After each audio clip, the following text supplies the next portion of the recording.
Yo, what's up, people? This is DJ Bki Cool. You're watching Inked on Revolution TV. The first ink that I had was एउटा तलवार बनाएको थियो हैन. When it was a thing, I was just a teenager.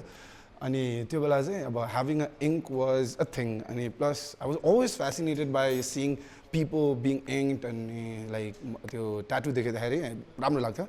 So the first tattoo I made was talwar on my hand, which was made from homemade machine, घरमै बनेको मसिनले.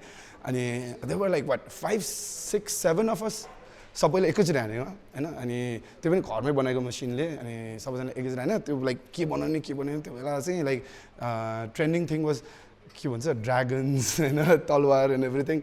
So मैले चाहिँ I decided to have एउटा तलवार which apparently looked like a penis and it was quite funny tattoo. But then at the same time I made this initial of my name B अनि त्यो बनायो. अनि अब त्यो बेला चाहिँ cool लाग्थ्यो. Like I had a tattoo मेरो तलवार भए पनि छ apparently which looked like a penis. त्यो चाहिँ छ भने चाहिँ but अलिकति बुझ्दै गएपछि चाहिँ like it looks like shit आफूलाई थाहा हुँदै गएपछि then I decided to cover up that tattoo. अनि त्यो cover up गर्ने बेला चाहिँ के भयो भने चाहिँ I met this one brother of mine उहाँले चाहिँ अनि like who was not a professional again अनि उहाँको पनि homemade machine but this time we used a proper tattoo ink हैन. त्यो भन्दा अगाडि चाहिँ fabric ink ले गर्यो, which is I highly suggest don't do that.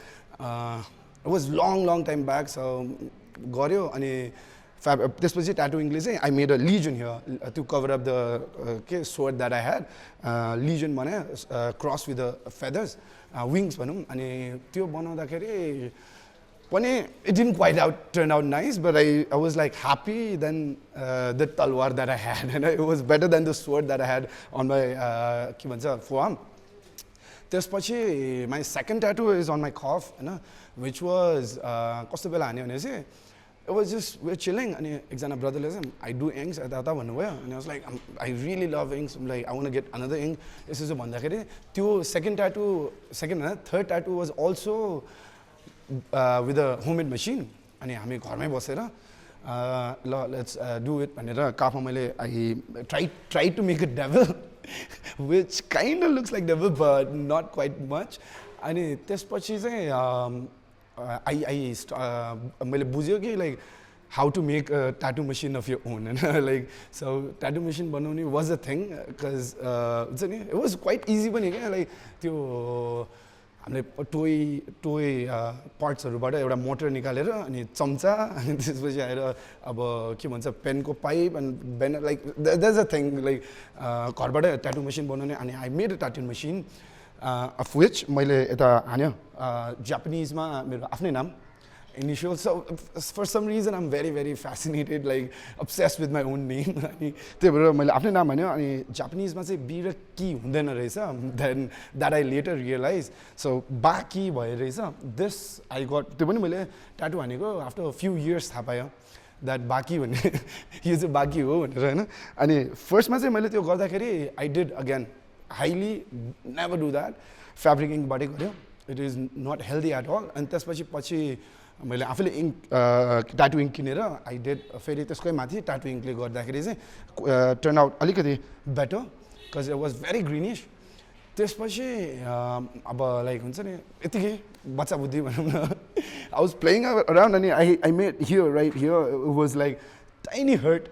It looks very funny सानो hurt बनायो which I did just poking with a needle त्यो गर्यो. अनि त्यसपछि चाहिँ अब quite a break भयो अलिकति टाइमसम्म ब्रेक भयो. अनि I wanted to have more tattoos अनि त्यसपछि म SLC पास भयो. So this is all way before SLC भनौं न like SLC सँगसँगै भनौं. अनि त्यसपछि SLC पास भएपछि चाहिँ okay let's do a proper tattoo. त्यो SLC अगाडिसम्म त पैसा थिएन.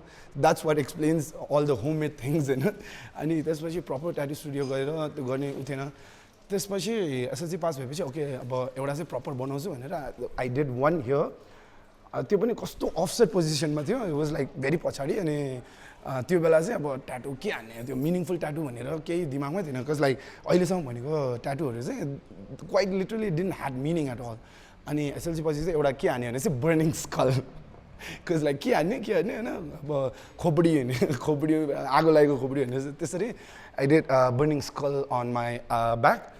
अनि त्यसपछि चाहिँ I always like ink हाल्ने the whole process of being inked I always loved it अनि त्यसपछि चाहिँ I decided to like त्यो जुन lesion भनेको थियो अब यसलाई चाहिँ cover up गर्नु पर्यो because like अब भने नि as फर्स्टमा हान्दाखेरि चाहिँ ट्याटु always like कस्तो रमाइलो लाग्यो जस्तो लाग्छ पछि चाहिँ अनि like ओ राम्रो छैन भनेर आफूले रियलाइज हुँदाखेरि चाहिँ you want to cover it up अनि त्यो बेला चाहिँ त्यो lesion cover गर्नलाई चाहिँ I did this हैन this again is my name my stage name DJ Bki Cool भनेर छ हैन so यो पनि मैले आफूले डिजाइन गरेँ फन्टहरु मैले डिसाइड गरेर I wanted to make it look like a graffiti because like I was suggested make a koi fish dragon because like usually cover up हरु गर्दाखेरि चाहिँ त्यही koi fish dragon हरु बनाउने उ थियो हैन so I didn't want to go with that so मैले चाहिँ graffiti गर्ने graffiti अलिकति freestyle जस्तो पनि देख्छ अनि cover up मा it quite covered up well पनि so like मेरो DJ Bki Cool भनेर I made some bricks just to give it a wall kind of feeling हैन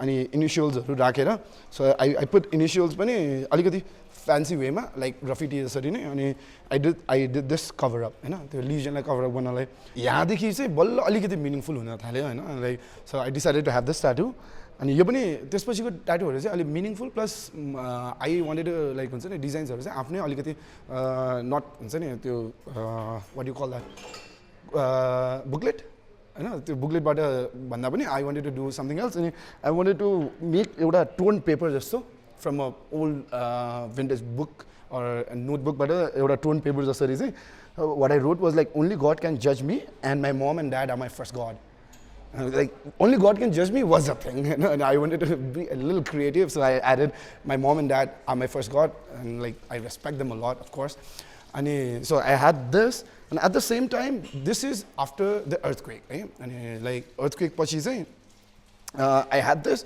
at the same time I had this one which says 7.8 अनि विक्रम सम्वत 2072 एक महिना 12 गते 25th of April 2015 AD which is the date of the earthquake you know as we all know and so I was like I kind of literally survived the earthquake so I wanted to have an ink of that and त्यसपछि the other tattoo I had was this you know this one is like actually मेरो आफ्नै headphones you know the headphones that I use and मेरो आफ्नै turntable and त्यो दुईटाको पिक्चरमा चाहिँ there was this artist I can't exactly remember he also won tattoo convention मा पनि उहाँले जित्नु भयो थियो I exactly don't remember his name but then like he is a good artist अनि उहाँले चाहिँ ल के गर्ने भन्दाखेरि चाहिँ यो गर्न मन छ भन्दाखेरि उहाँले चाहिँ मलाई सजेस्ट के गर्नुभयो भने तिमी के गर्ने त्यो देऊ अनि I'll play like त्यसमाथि अरु खेल्दिन्छु भनेर चाहिँ उहाँले did a mauli on this अनि यसमा चाहिँ मेरो हेडफोन र मेरो टर्नटेबलकै माथि चाहिँ he played along which I kind of really like त्यसपछिको अर्को ट्याटु भनेको चाहिँ I have branded myself भन्नु न like I said I've been keep mentioning that I'm obsessed with my like initials and my names so मेरो stage name को logo चाहिँ it's quite गोलो खाले एउटा logo छ that I made here अनि त्यो चाहिँ यहाँ ठ्याक्क मैले गोलो एउटा उ बनाए which is also one of my favorite tattoo अनि which is from one of my favorite tattoo artists he's from Sauraha Chetwan Aryan भन्ने मेरो भाइ एकजना हुनुहुन्छ अनि उहाँले चाहिँ he has like done plenty of inks in my body यो पनि उहाँले गर्नुभयो त्यसपछि यो पनि उहाँले गर्नुभयो त्यसपछि यो पनि उहाँले गर्नुभएको so after this I did this you know this is a vinyl पुरानो vintage vinyl record को needle and plus everything vinyl record पुरानो vinyl record छ अनि यो पनि उहाँले गरिदिनु भयो like it was quite detailed and this was the most painful tattoo very you know this was the most painful tattoo because first time ma it faded the details are really nice he did really nice work but then यहाँ चाहिँ apparently अलिकति राम्ररी बस्दैन रहेछ so I had to do it again अनि second time गर्दाखेरि अब like त्यस्तो heal पनि भइसकेको थिएन and it was really painful क्या किनभने चाहिँ he had to go pretty hard on me because first time गर्दाखेरि राम्ररी बसेको थिएन so he had to go pretty hard on me अनि यो पनि उले गर्यो अनि त्यसपछि this one so making a band was a thing you know अनि so यो band बनाउँदाखेरि चाहिँ मैले I wanted to put something मेरो आफ्नो like input पनि on this so that's why here यसमा चाहिँ like yeah this is will power Japanese initials मा चाहिँ I like भित्र will power अनि I of Illuminati तीनटा घुसाएर like I gave it my touch भनौँ न besides than having just a band on your hand मैले will power भनेर चाहिँ because that's I kind of bit lack will power अलिक कम छ भनौँ so that's why I wanted to have that and like so that I can motivate myself अनि त्यसपछि the last tattoo I had was here, where I had to cover up that burning skull, which I thought was cool back then. And that is incomplete. Again, skull ko mathi मैले अर्को skull बनाएँ, which is a bigger skull, हैन? But it is incomplete. It'll come till here. Half sleeves गर्छु अनि plus यहाँबाट पुरै यहाँसम्म हुन्छ, हैन? अनि so it is still incomplete. But the result I have here, like I quite like it. And I'm planning to have few more tattoos, which are like I'm planning to have eye of Buddha here and here, and infused with eye of Shiva, the third eye of Shiva. And I'm planning to do that. That's the next tattoo I'm planning, and plus to complete this tattoo. Like I said, I'm quite fascinated having tattoos all around me, हैन? तर एउटा one thing is like त्यो हुन्छ नि अलिक गोरो गोरो मान्छे देख्दाखेरि चाहिँ like not being racist or not being color judgmental or anything, but then like त्यो अलिक गोरो गोरो मान्छेहरुको त्यो ट्याटू देख्दाखेरि त्यो ट्याटूमा कलर्सहरु so like pop out भएको देख्दाखेरि चाहिँ क्या sad लाग्छ. I wish I had हुन्छ नि के lighter skin tone so that I could have more ink which would pop up and like I could play with more colors हुन्छ हैन. But then at the end of the day it's love for inks.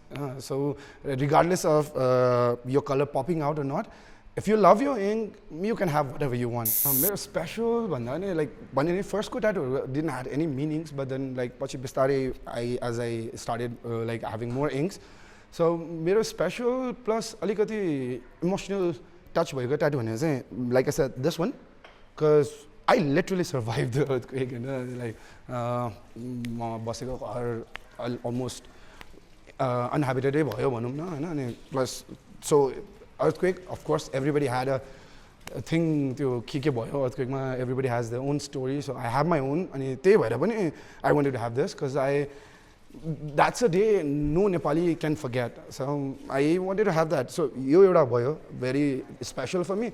The other one is I kept mentioning, obsessed with myself.